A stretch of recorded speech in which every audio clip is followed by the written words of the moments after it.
자기 옷을 찢고 굵은 베옷을 입고 재를 뒤집어 쓰고 성중에 나아가서 대성통곡하며 대궐 문 앞까지 이르렀으니 굵은 베옷을 입은 자는 대궐 문에 들어가지 못함이라. 왕의 명령과 조서가 각 지방에 이름에 유다인이 크게 애통하여 금식하며 울며 부르짖고 굵은 베옷을 입고 재 누운 자가 무수하더라. 에스더의 시녀와 내시가 나와 전하니 왕후가 매우 근심하여 의복을 모르드게에게 보내어 그 굵은 베옷을 벗기고자 하나 모르드게가 받지 아니하는지라. 에스더가 왕의 어명으로 자기에게 가까이 있는 내시 하닥을 불러 명령하여 모르드게에게 가서 이것이 무슨 일이며 무엇 때문인가 알아보라 하매 하닥이 대궐 문 앞 성중 광장에 있는 모르드게에 이르니 모르드게가 자기가 당한 모든 일과 하만이 유다인을 멸하라고 왕의 금고에 바치기로 한 은혜의 정확한 액수를 하닥에게 말하고 또 유다인을 진멸하라고 수산궁에서 내린 초본을 하닥에게 주어 에스더에게 보여 알게 하고 또 그에게 부탁하여 왕에게 나아가서 그 앞에서 자기 민족을 위하여 간절히 구하라 하니 하닥이 돌아와 모르드게의 말을 에스더에게 알리매 에스더가 하닥에게 이르되 너는 모르드게에게 전하기를 왕의 신하들과 왕의 각 지방 백성이 다 알거니와 남녀를 막론하고 부름을 받지 아니하고 안뜰에 들어가서 왕에게 나가면 오직 죽이는 법이요 왕이 그자에게 금규를 내려밀어 살 것이라. 이제 내가 부름을 왕에게 나가지 못한 지가 이미 30일이라 하라 하니라. 그가 에스더의 말을 모르드게에게 전하매 모르드게가 그를 시켜 에스더에게 해답하되 너는 왕궁에 있으니 모든 유다인 중에 홀로 목숨을 건지리라 생각하지 말라. 이때 내가 만일 잠잠하여 말이 없으면 유다인은 다른 데로 말미암아 노임과 구원을 얻으려니와 너와 내 아비의 집은 멸망하리라. 내가 왕후의 자리에 얻은 것이 이때를 위함이 아닌지 누가 알겠느냐 하니. 아멘. 모르드게가 이제 이 하만의 이 권세 앞에 절하지 않는 것이 이제 문제가 되어서 사실은 모든 유다인들을 진멸하겠다 이렇게 이제 하만이 왕에게 허락을 받는 것을 우리가 지난주에 함께 나눴죠. 그런데 이 모르드게가 이제 이 왕의 이 조서가 내린 것도 알면서 바로 어떻게 행동하냐면 굵은 베옷을 입고 재를 쓰고 통곡하며 울었는데 그때 당시에는 이 베옷을 입고는 이 왕궁에 들어갈 수가 없는 것이죠. 그렇기 때문에 그 문 밖에서 통곡을 하고 옵니다. 그러면서 모든 유다인들이 이제 각 지방에서 이 조서를 받고 나서는 동일하게 그들의 가슴을 찢으며 하나님 앞에 애통하는 마음으로 기도하는 것을 우리가 볼 수 있게 되는 것이죠. 이 금식한다는 것은 사실 인간의 생사를 걸고 할 만큼 아주 이 결단을 내리는 것이 바로 금식 기도인 것이죠. 내가 오직 하나님만 바라보겠다. 내 모든 문제를 아시는 그분 앞에서 이 문제가 해결될 때까지 내가 식음을 전폐하고 오직 하나님이 나를 불쌍히 여기시고 긍휼히 여기실 때까지 하나님께서 나의 기도를 들어 응답하실 때까지 이 문제가 풀어질 때까지 내가 금식하며 기도하겠다는 이 선포는 다단한 이 결단이 아니고선 할 수 없는 모습인 것을 우리가 알게 됩니다. 사람이 위기에 봉착하면 여러 가지 방향을 잡는 것이죠. 사실 이 모르드게는요, 그 2장에 보면 이 문 앞에 있었던 이 사람, 왕을 돕던 그 내시들이 작당을 이 왕이 우리 마음에 들지 않는데 이거 살해해버리자, 죽여버리자 이런 이제 작당하는 것을 모르드게가 알고 에스더에게 이제 전달을 해서 에스더가 왕에게 이제 이 보고를 합니다. 그래서 이것을 이제 검사를 해보니까 그게 실제였었거든요. 그래서 그들을 나무에 달아놓고 이제 이 모르드게의 그 행적을 왕궁에 있는 그 도서관에 이렇게 기록된 것을 압니다. 그러면 어떻게 보면 이런 위기의 때에 연줄을 놓아서 이 모르드게라는 사람이 왕이여 당신의 생명을 구한 적이 있습니다. 이렇게 이야기할 수도 있지 않겠습니까? 그러나 모르드게는 사람과 어떤 연줄을 대지 않았다는 것이죠. 그리고 이 모르드게가 그때 왕의 이 생명을 살려주고서도 내가 이런 사람이다라고 한 번도 드러낸 적이 없어요. 그것은 자신이 해야 될 일을 했을 뿐이다. 이렇게 말하는 것이죠. 사실 우리가 주의 일을 하는 것이나 주님 앞에 이 부름받고 사명을 감당하는 것은 그것은 우리가 하나님의 은혜 앞에 감사함으로 하는 것이죠. 그래서 자랑할 것이 없어요. 내가 주님을 잘 섬기고 성도를 섬기고 또 열방을 섬기는 이 모든 것들은 믿음의 사람이 마땅히 준행해야 될 일인 것이죠. 그런데 이것을 기피한다는 것은 사실 사명을 기피하는 것과 다를 바가 없는 것입니다. 그래서 이 믿음의 사람도 사실은 이제 이런 그 부분에 대해서 인식하게 되면 나로서는 어쩔 수 없다. 뭐 환경이 어떻다, 내 상황이 어떻다 이렇게 이야기가 참 쉽습니다. 여러분 그래서 많은 사람들이 주님 앞에 부름을 받고 중간에 중도하차하는 이유 중에 하나가 뭔지 아십니까? 나의 환경으로는 이것을 도저히 감당할 수 없다. 내 상황이 그렇다 해서 자꾸 합리화시키면서 어디까지 가냐면 하나님도 이해하실 거다라고 생각을 해요. 근데 여러분 하나님이 이해하시고 안 하시고는 내 소관이 아닌 것이죠. 그리고 하나님의 마음을 우리가 그렇게 잘 알면 하나님 앞에 그 부분에 대해서 질문하고 항변해서라도 그래 그럼 내가 너 연장시켜줄게 밀어줄게 이렇게 응답을 받고 그만둬야 되는 거 아니겠습니까? 근데 저도 신학교에 입학했을 때 보면 우리 입학 동기들은 참 많은데 중간에 보면 이런 문제 때문에 뭐 군대 먼저 이제 이 지원 입대한다든가 이런데 돌아오지 않는 사람들이 있어요.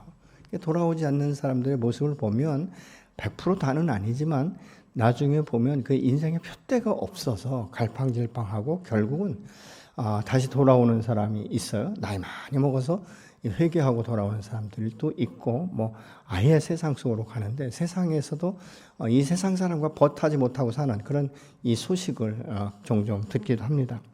분명한 것은 내가 이 사명자로 산다는 것은 꼭 무슨 목회자나 뭐 이런 것이 아니에요. 평신도로서도 내가 있는 위치에서 주님이 주신 그 사명과 비전을 따라서 내가 지금 살고 있는가?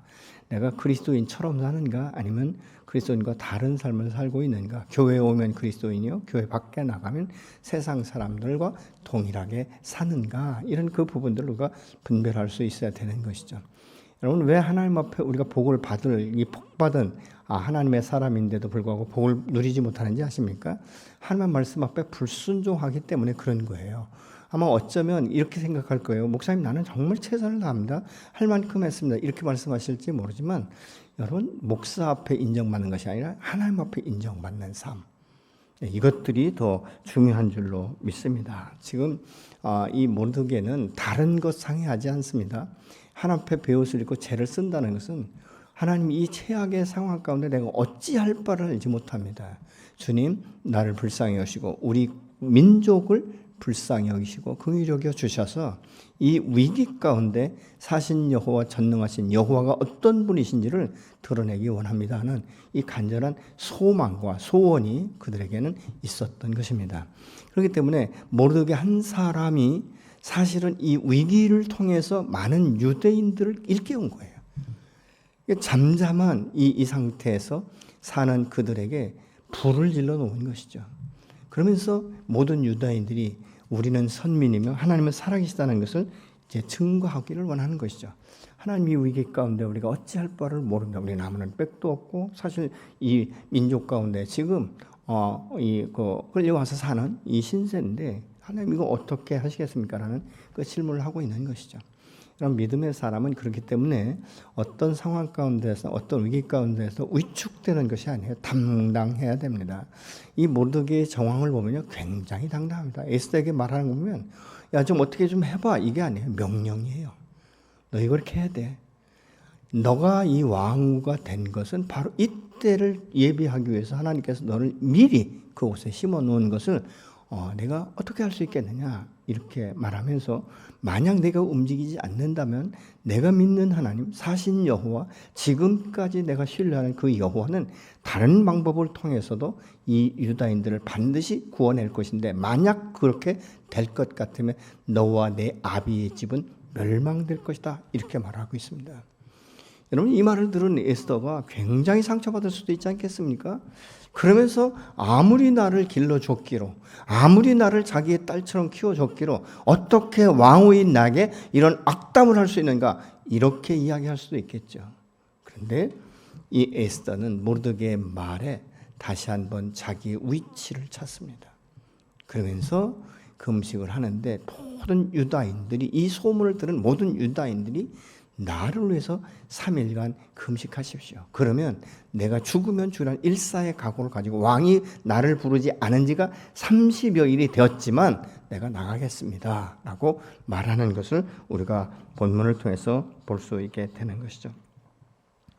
여러분, 참 이 금식, 특히 이 장기 금식 같은 경우는요, 그 육체를 위한 모든 것들을 내려놓고 하나님만 바라보면서 나갈 만큼 어떤 위기거나 이 급박한 상황 가운데서 절실히 드려지는 기도다. 우리가 그렇게 볼 수 있어요. 그 16절에 보면요, 수산에 있는 유다 사람들을 한 곳에 모시고 나를 위하여 금식하십시오. 사흘 동안 밤낮 나와 내 시녀들도 그렇게 금식하겠습니다. 그렇게 하고 난 다음에는 법을 어기고서라도 내가 임금 앞에 나가겠습니다. 그러다가 죽으면 죽으렵니다. 이렇게 이제 에스더가 고백을 하는 것이죠. 그럼 한 사람이 깨어나면, 영적으로 깨어나면 그 주변의 사람들이 영향을 받고 영적으로 깨어나는 역사가 일어나게 되는 줄로 믿으시기 바랍니다. 그렇기 때문에 사실은 이 일은 하나님께서 유다인들을 다시 한번 깨닫게 하는, 다시 여호와만을 바라볼 수 있는 이런 시간이 될 수도 있는 것이죠. 이 모르드게의 기도가 전국 각처에 있는 이 유다인들의 마음을 이제 이 찢고 이 절망과 좌절로 묶이지 않고 하나님 앞에 나가서 간절히 소망을 가지고 기도하는 모습을 볼 수 있습니다. 모르드게와 모든 유다인들은 하나님의 도우심을 절실히 지금 기도하고 있는 것이죠. 이때의 기도는 이론이나 생각과 상식이 아닌 것이죠. 죽음 앞에 금식함을 외치는 이 절규의 기도인 것입니다. 여러분, 오늘도 우리 자녀들이 어떤 죽을 병에 들어보세요. 그냥 단잠 자는 부모 아무도 없을 것입니다. 밤을 새워서도 나름대로, 여러분 불신자들도 자기가 믿는 신, 심지어 알지 못하는 신을 향하여서도 밤낮 없이 절규하며 기도할 거예요. 근데 하물며 사신 여호와, 전능하신 여호와, 나를 구원하신 그 하나님 앞에 우리가 절규하며 기도할 때 우리를 애면하시겠습니까? 어떤 분들은 대개 보면 기도를 하다가 중간에 중도하차하는 분들이 참 많아요. 근데 여러분, 그거 아닙니다. 어쩌면 그날 내가 기도하면 하나님께서 응답하실 수 있는 기회의 시간일지도 모릅니다. 근데 우리가 그것을 인내하지 못하기 때문에 중도하차하는 거예요. 기도는 이루어질 때까지 기도해야 되는 줄로 믿으시기 바랍니다.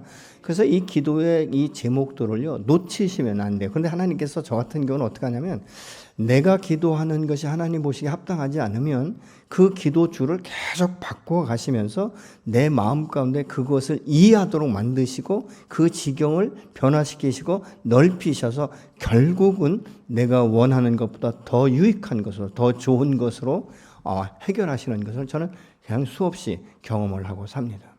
여러분, 이런 이 모든 것들을 보면 그렇기 때문에 우리가 중간에 내 기도는 듣지 않는다, 어쨌든 이런 말은 다 핑계예요. 다 합리화인 거예요. 너무 지치고 너무 피곤하고 너무 힘드니까 중도에 하차하는 것입니다. 여러분, 그렇지 않습니다. 세상 사람 보세요. 하나의 성공줄을 보기 위해서는 죽을 뚱살뚱 모르게 집중하는 경우가 얼마나 많은지 모르는 것입니다. 여러분, 하물며 나는 사신 여호와 앞에 나가서 지금 간구하고 있지 않습니까? 내 하나님 귀를 열고 지금도 귀 기울여 듣기를 원하시는 거예요. 그렇지 않습니까? 근데 다른 모든 이 우상들은 어떻습니까? 귀를 열고 듣는 게 아니에요. 어떻게 보면 자기 확신인 것이죠. 이런 그 모습들을 우리가 볼 수 있다는 것이죠. 여러분, 기도의 가장 위태로운 것은 무엇인지 아십니까? 기도하다 중간에 끝나는 거예요. 그것은 뭐입니까?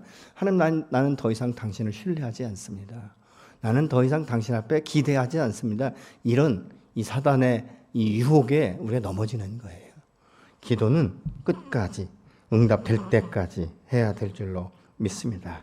이 금식이 또 교만이 돼서는 안 돼요. 어떤 분들은 여러 가지지만요, 40일 금식하시는 분들이 참 많습니다. 꼭 사역자들만이 아니에요. 평신들도 위기 가운데 40일 금식하는데, 어떤 분은 남들이 다 40일 기도했다는데 나는 하루 더 하고 싶다, 이런 분도 있어요. 근데 다는 아닌데요, 40일 금식하면서 살 텐데 41일 금식하다 가시는 분도 있어요.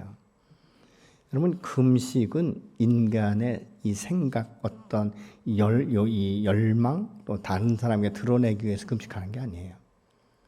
그런 기도는 안 하는 게 낫습니다. 그러나 정말 절박할 땐 우리가 식음을 전폐하고 모든 것들을 내놓고 하나에만 집중하는 것 아니겠습니까? 모르드게의 기도는 자신만을 위한 것이 아니라 유다 민족의 위기를 지금 하나님 앞에 올려드리고 있는 것입니다. 여러분, 이 기도라는 것은 그렇기 때문에 얼마나 소중한지 모릅니다. 다니엘서 9장 3절의 말씀을 같이 보시겠습니다. 응답을 드리려고 나는 금식을 하면서 베옷을 걸치고 재를 깔고 앉아서 하나님께 기도를 드리면서 간구하였다. 이렇게 말씀을 하고 있습니다.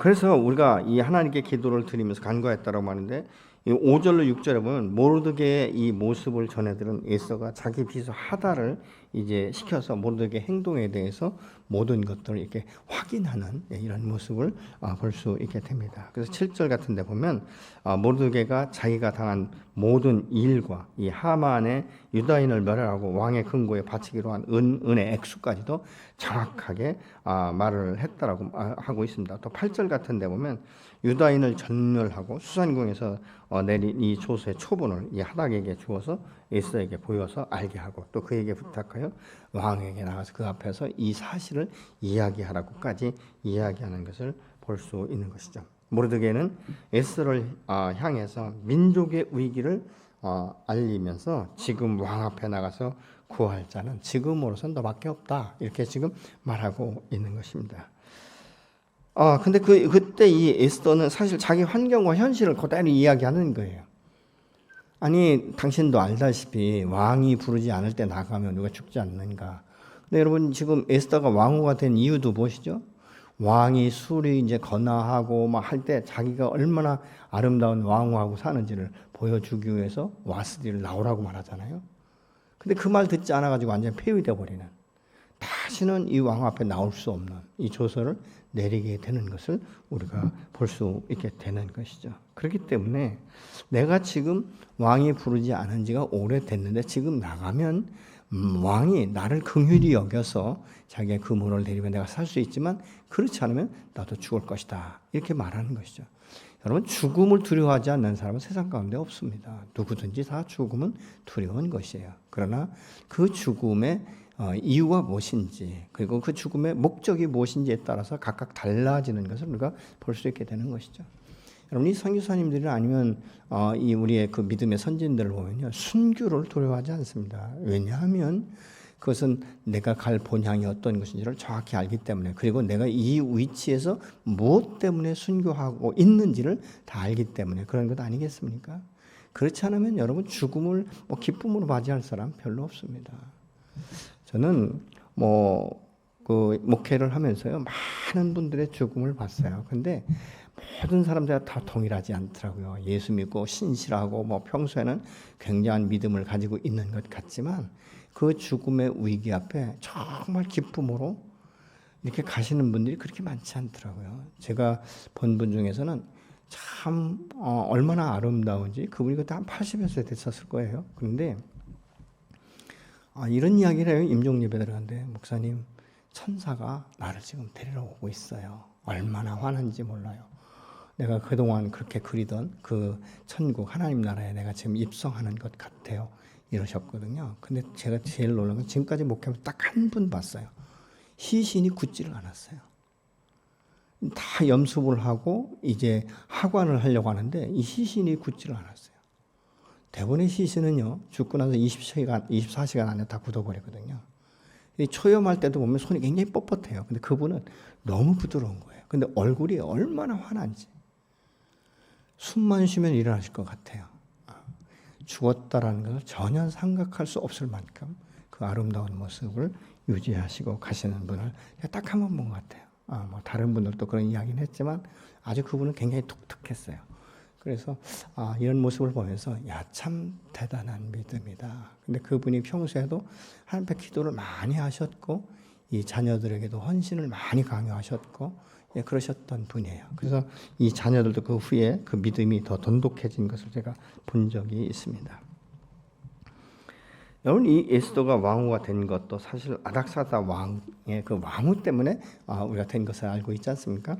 여러분, 이런 모습을 보면 우리가 이 현실을 넘어서는 이런 그 믿음이 저와 여러분 안에 있어야 될 줄로 믿습니다.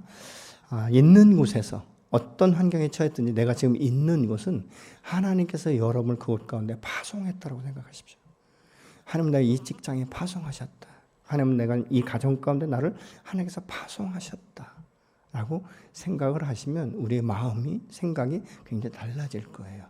내가 이곳 가운데서 해야 될 일이 무엇인지를 하나님께 질문하기 시작하면 여러분을 통해서 그 땅 가운데 믿음의 이 씨앗들이 심겨지며 그 땅을 기경하는 역사가 일어나기를 원하실 거예요. 근데 이게 쉽지는 않죠. 그렇기 때문에 오랜 시간 기도하면서 한 사람씩 전도하는 것이죠. 이것들이 저와 여러분의 사명이 되어야 될 줄로 믿습니다. 13절로 14절에 보니까 모르드게가 글을 시켜 에스더에게 화답하되 너는 왕궁에 있으니까 모든 유다인이 다 죽는다 할지라도 너는 살 것 같으냐? 이렇게 말을 합니다. 그것은 무슨 이야기입니까? 내가 아무리 왕후라 할지라도 너는 유다인이라는 사실을 기억해야 된다라고 말하고 있는 것이죠. 모든 유다인들이 다 죽으면 언젠가는 하만의 어떤 사람들을 통해서 내가 유다인이라는 것이 드러나면 결국은 왕을 속인 것이 될 것이고 결국 너도 죽을 수밖에 없지 않느냐라고 지금 반문하고 있는 모습을 볼 수 있게 되는 것이죠. 그러면서 내가 그 사명을 감당하지 않으면 너와 네 집이 멸망하게 될 것이다. 이렇게 말씀합니다. 더 무서운 말이 무엇입니까? 만약 내가 그리 아니하면 하나님의 다른 방법을 통해서 아니면 다른 사람을 통해서라도 이 일은 반드시 일어날 것이다. 그러니까 이 모르드게 마음 가운데는요, 사신 여호와가 유다인들을 보존하시고 지키신다는 그 확신이 그 안에는 있었어요. 여러분이 기도하는 사람이 하나님 앞에 나가 기도할 땐 그 확신, 이 소망, 이게 얼마나 중요한지 아십니까? 이것은 어디부터 나옵니까? 하나님을 신뢰하는 믿음에서부터 출발하는 거예요. 여러분, 때로는 우리가 육체가 이 병들고 그러면요, 굉장히 사람들이 이 마음이 유약해져요. 그것처럼 힘든 게 없습니다. 근데 그때 내가 무엇을 바라보는가, 무엇을 붙잡는가 매우 중요합니다. 이 죽음의 위기, 어쩌면 그럴 거예요. 목사님은 안 아파보셨으니까 잘 모를 거예요. 아니에요. 전 죽음의 위기를 어렸을 때부터 한 5번 넘긴 사람이에요. 제가 신앙생활을 제가 목회하면서도 저는 죽음의 위기를 몇 차례 넘긴 사람이에요. 이거 뭐 자랑이 아니라 그때마다 때로 순간순간 절망의 때가 오는 거예요. 그러니까 오죽하면 제가 어떤 때는 우리 사모한테 이런 이야기를 하죠. 내가 죽으면 당신은 정말 믿음을 지키면서 신앙생활을 어려울 텐데 어찌냐. 그러나 하나님께서 당신을 반드시 보호하시고 우리 아이들을 세우실 것이다. 이런 이제 이야기를 하고 제가 때로는 그렇게 이야기도 했습니다. 내가 죽어도 뭐 그렇게 하나님께서 우리 가정을 어떻게 분열시키겠냐 이런 이야기도 제가 한 적이 있고 다만 제가 그런 기도는 해봤습니다. 하나님, 내가 이 연약하고 아주 이 고통 가운데 있는 자체보다도 내가 아무런 무기력한 상태에서 누워 있다면 가족의 생계가 유지가 되지 않습니다. 왜냐하면 아내는 나를 돌봐야 되기 때문에 차라리 그럴 바엔 제가 죽는 게 낫습니다. 이런 기도도 제가 해본 적이 있습니다. 근데 그때마다 여호와께서는 한 번도 저에게 그래 알았어 내가 너 데려갈게 이 말씀 안 하셨어요. 저는 금식하면서 하다가 그 단식 물 한 모금 먹지 않고 한 3일 정도 제가 단식을 해봤는데요. 그때는 오직 한 가지예요. 사느냐 죽느냐 딱 한 가지. 주님께서 한 3일째 될 때 말씀하시더라고요. 너의 생명을 내가 취하지 않는다. 그러면서부터 이 막혔던 숨통이 터지기 시작했어요. 저는 그때를 기억하면요. 지금도 산 게 기적이다. 이런 생각을 합니다. 앉지도 서지도 눕지도 못하고 뒤엔 이불 싸놓고 앞엔 벽에를 그냥 여기 턱까지 싸놓고 깜짝달싹 못하고 화장실 갈 엄두조차도 나지 않는 그런 시간들을 한 3일간 보내본 적이 있습니다. 그러나 하나님께서는 그 기도 중에 말씀하셨고 그것을 통해서 제가 개척할 때 그 큰 힘이 되었고 그것이 소망이 되었고 그래서 어렵지만 그 일들을 지금까지 감당한 것이죠.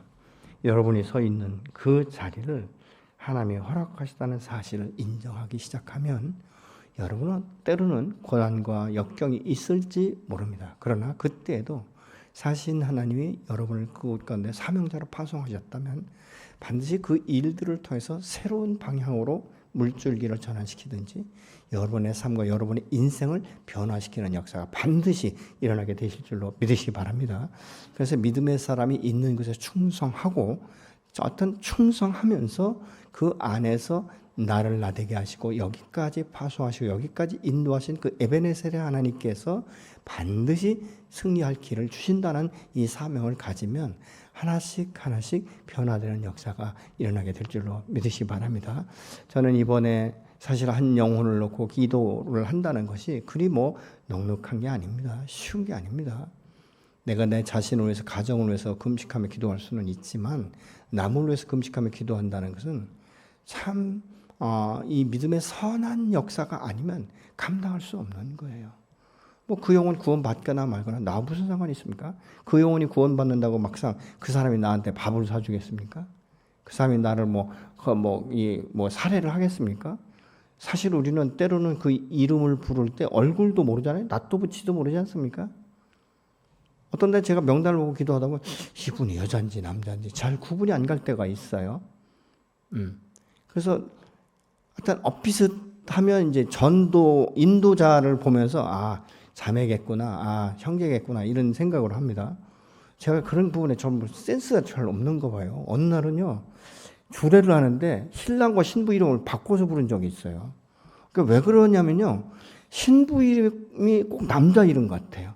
신랑 이름이 제가 지금 기억하기에 김종순인가 그랬어요. 그러니까 순자 종순 그러면 여자겠지. 그래서 자매라고 불렀어요. 그랬더니 이 하객들이 웃더라고요. 그래서 왜 웃나 봤더니 바뀐 거예요 이름이. 그래서 제가 주례를 별로 많이 안 해서 제가 바뀌었다고 이렇게 해본 적이 있습니다. 어떻든 그래서 우리가 금식하면서 이 기도하는 것은 엄청난 하나님을 기쁘게 하시는 헌신이다. 저는 그렇게 믿습니다. 그리고 이제 이번 주 토요일 날 끝나는데요. 우리는 어떤 때 보면 이렇게 기도하면서 굉장한 기대를 갖고 기도하지 않습니까? 그렇게 해야 되는 거예요. 그렇지만 열매가 없을 때 어떤 결과가 나타나지 않을 때 굉장히 실망하기가 참 쉽습니다. 내가 한 달간 기도했는데 내가 금식하며 기도했는데 여러분 우리가 그렇게 생각하기가 참 쉬운데요. 그것은 하나님의 마음이 아니에요. 전 분명히 믿습니다. 내가 한 사람의 영혼을 놓고 그 사람을 호명하면서 기도한 모든 기록들을 하나님이 기억하신다는 것이죠. 그래서 지금 당장은 열매가 없지만 그 신비 가운데 나의 기도를 들으사 하나님이 그를 기억하시고 그 영혼을 언젠가는 꼭 우리 생수교회만 붙이시는 게 아니지 않습니까? 가까운 교회에 붙이실 수도 있는 거예요. 이후에 우리가 천국에 갔을 때는 여호와께서 말씀하실 거예요. 이 아이가 바로 너의 기도를 듣고 내가 콜했다라고 말씀하시는 그날이 오게 될 줄로 믿습니다. 저는 믿음의 그 기도는 한 알도 땅에 떨어지지 않는다는 확신을 가지고 있습니다. 그래서 지금 우리가 기도하는 것 아니겠습니까? 이거 기도하면 될까 말까 이런 생각을 하고 하면요. 뭐 그렇게 열심히 기도할 게 있습니까? 그냥 한 번씩 생각나는 대로 기도 붙여버리면 되죠. 근데 그게 아니지 않습니까? 믿음의 기도는 역사 하나님이 큰 것이죠. 그래서 내가 기도할 때도 믿음을 가지고 기도하는 거예요. 하나님, 이 영혼을 당신 손에 올려드립니다. 이 영혼의 마음에 닫힌 문을 여시고 결박을 풀어주시고 하나님 이 영혼이 생명의 주인이신 길이요 진리요 그 생명이신 예수를 만날 수 있는 기회를 허락하여 주십시오. 우리가 그렇게 기도하는 것 아니겠습니까? 여러분 우리가 어떤 때 보면요. 내가 자원하진 않았지만 때로는 억지로 주의 앞에 순종했을 때 하면 그것도 기억하신다는 거예요. 마가복음 15장 21절에 보면요. 예수님이 십자를 지고 골고다를 향해서 가실 때 너무 채찍에 맞고 신문을 많이 당하셔서 자꾸 쓰러지시는 거예요. 쓰러질 때마다 또 채찍으로 때리잖아요. 그런데 한참을 가다가 이 루포의 아버지인 구레네 시몬에게 그 군인들이 십자가를 억지로 떠맡깁니다. 답답했는가 보죠. 예수님이 그 골고다까지 가셔야 되는데 계속 쓰러지고 이게 딜레이 되니까 그냥 길을 지나가던 이 구레네 시몬을 붙들어 가지고 내가 대신 이 사람 대신해서 십자가를 지고 가라 이렇게 맡긴 거예요. 사실은 굉장히 이 구레네 시몬이 볼 때는요, 자기는 죄를 진 적도 없어요. 십자가를 져야 될 이유가 하나도 없습니다. 근데 어떻게 보면 굉장히 억울한 거예요. 어떻게 보면요, 이게 뭔 짓인지를 모르는 거예요. 자기가 십자가를 지고 가면서 무슨 생각했겠어요? 물론 예수님처럼 뭐 채찍에 맞고 그러진 않았겠지만 그렇지 않습니까? 그런데 그것을 여호와께서 기억하시는 거예요. 그래서 로마서 16장 13절을 같이 보시겠습니다. 주 안에서 택하심을 입은 루포와 그의 어머니에게 문안하라. 그의 어머니는 곧 내 어머니라. 바울이요, 그렇게 말하고 있는 거예요. 구레네 시몬의 아들 루포의 어머니를 네가 공경해라. 그 어머니는 나의 어머니다. 이렇게 지금 사도 바울이 로마서를 통해서 말하고 있는 거예요. 인간적으로 볼 때는 억지로 진 것 같지만 하나님 그 일을 기억하시고 그의 가정 가운데 이 선한 이 역사들을 통해서 하나님이 축복하신 것을 우리가 볼 수 있지 않습니까? 우리가 주의 일을 한다는 것은 때로는 내 마음에 들지 않지만 우리가 순종할 때 그 순종을 통해서 놀라운 역사를 하나님께서 일으키게 되는 줄로 믿습니다. 여러분의 오늘의 순종은 여러분의 자녀 손들에게 복이 되는 하나님이 기억하시는 역사가 반드시 일어날 것입니다. 믿음의 사람들이 한 그 흔적, 이 행적들은 하나님이 기억하셔서 그 당대 아니면 다음 세대에 반드시 복을 더하시고 축복하시는 줄로 믿으시기 바랍니다. 이 믿음의 사람은 그렇기 때문에 때와 기회를 놓치면 안 됩니다. 기회를 놓치기 쉬운 것은 현재 내 환경과 현실로 인해서 선뜻 순종하지 못합니다. 그래서 미룰 때 어떻게 합리적으로 미루는지 아십니까? 다음에 하겠습니다. 이 문제가 끝나면 하겠습니다. 어떤 분들은 아이들 다 키워놓으면 하겠습니다. 이렇게 말씀하시는데요, 키우다 보면 다 잊어버려요. 내게 하나님께서 어떤 사명을 주셨는데 언제 나를 부르셨는지 이게 다 잊어버립니다. 나중에 늙고 병들어서야 그걸 깨닫죠. 근데 그때는 감당할 수 있는 시간이 아니지 않습니까? 하나님께서 나를 부르신다면, 내 마음껏 그런 마음을 주신다면 여러분 순종이 먼저인 줄로 믿으시기 바랍니다. 그래서 순종이 제사보다 나은 거예요. 수양의 기름보다 더 낫다라고 말씀하고 있지 않습니까? 문제를 해결하고 나면 모든 기회를 다 놓치고 마는 거예요. 여러분은 이런 우를 범하지 않는 지혜로운 하나님의 사람이 되시기를 예수님으로 축원합니다. 에스더는 모르드게의 말을 듣고 결단하죠. 그러면서 자신을 위해서 유다인들에게 기도해달라. 그러면 내가 죽으면 죽으라 일사각오로 나가겠다라고 결단하는 거예요. 무엇입니까? 사실 이 에스더는요, 궁중에 있었고 모르드게와 분리된 상태였지 않습니까? 그러니까 이 모르드게와 함께 할 때보다는 하나님에 대한 이 열망들이 좀 식었던 것 같아요. 그러니까 모르드게가 그렇게 이야기했는데도 불구하고 즉시 순종하지 아니하고 자기의 현재 환경과 이 모든 여건들을 굉장히 합리적으로 설명하죠. 그러나 모르드게는 그 말과는 전혀 다르게 그렇게 하나님의 마음을 선포하지 않습니까? 내가 바로 이때를 예비하기 위해서 하나님께서 너를 그곳 가운데 심었는지 어떻게 알 수 있느냐? 바로 이때가 아니겠느냐? 너 안 해도 돼. 그러나 그것이 하나님의 뜻인데도 불구하고 거역하게 될 때, 불순종하게 될 때 너와 내 아비의 집은 멸망할 것이다. 이렇게 확실하게 선포하는 것을 우리가 볼 수 있게 되는 것이죠. 여러분은 사명 따라 지금 삶을 추구하고 계십니까? 아니면 환경에 매여서 지금은 어쩔 수 없이 내가 이 길을 가는데 언젠가는 내가 주의 일을 하겠습니다. 이런 합리적인 이런 관계를 가지고 사십니까? 때로는 이 사명자로 사는 것이 힘들어요. 쉽지 않습니다. 그렇게 넉넉하지는 않습니다. 여러분, 이 험악한 세대 가운데 내가 믿음의 사람이요, 그래서 이거에 대해서 내가 순종할 것인지 안 할 것인지를 결단하는 것은 때로는 그 회사의 직을 파면당할 수도 있는 거예요. 그럼에도 불구하고 내가 어떻게 할 것인가. 네, 여러분, 이런 부분에 있어서 무조건 내질르라는 얘기가 아니라 그것에 대해서 결단하고 선택하려는 충분한 기도와 함께 하나님이 주신 마음, 성령의 역사하심을 따라 우리가 결정하고 선택할 때는요, 성령께서 오히려 그것을 바꿔놓으시는 것을 볼 수 있어요. 때로는 그 기회가 나의 믿음을 체크하는 기회가 될 수도 있다는 것이죠. 여러분, 지금 이 모르드게 한 사람이 깨어나니까 유다인들이 깨어나기 시작하는 것이죠.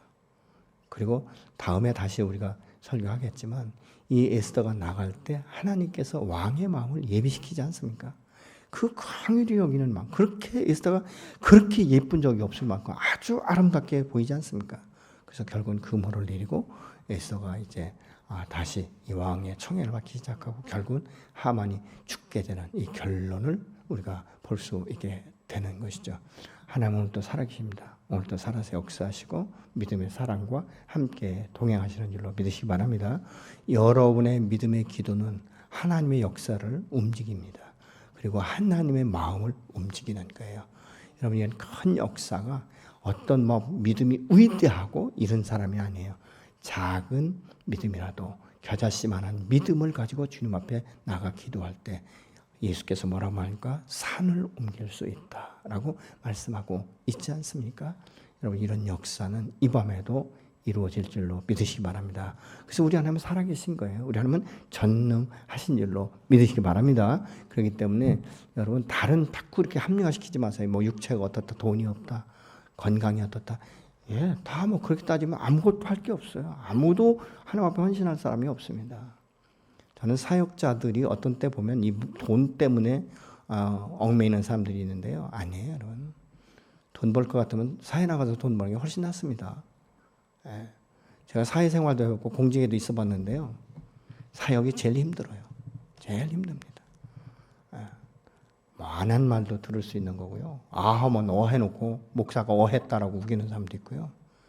예. 뭐 얼마나 많은 일들이 일어나는지 모릅니다. 근데 사실은 뭐 이 공직은요, 자기가 할 일만 탁탁 하면 돼요. 남한테 터치당하지 않도록 완전하게 그 일만 탁 처리하면 누구도 그 부분에 대해서 뭐라고 말하지 못합니다. 시간도 뭐 한정돼 있잖아요. 아침에 9시 출근, 6시 퇴근, 뭐 동절기한 4시 반, 5시 퇴근 이렇지 않습니까? 근데 목회라는 것은 24시간 다 열려 있어요. 필요하면 새벽에도 전하고 그렇지 않습니까? 이런 그 부분이에요. 그러나 제가 이 말을 하는 것은 사실 공직에 있을 때보다 지금이 더 행복하다는 것이죠. 왜냐하면 나를 통해서 하나님께서 역사하시고 많은 사람을 회복시키고 가정을 회복시키고 정말 이 구원의 기쁨을 함께 나눌 수 있는 이런 기회들을 주시는 것이 너무 감사한 것이죠. 여러분, 전도해 보신 분들은 알 거예요. 내가 그렇게 열심히 기도하고 열심히 공들여서 전도했을 때 그 사람이 예수 믿고 기뻐하는 그 모습을 보면서 우리가 함께 울고 함께 기뻐할 수 있는, 함께 축복할 수 있는 이런 시간들이 얼마나 아름답습니까? 얼마나 행복합니까? 그렇지 않습니까? 그래서 우리가 전도하는 것이죠. 그래서 우리가 주님 앞에 사명자로 서는 것입니다.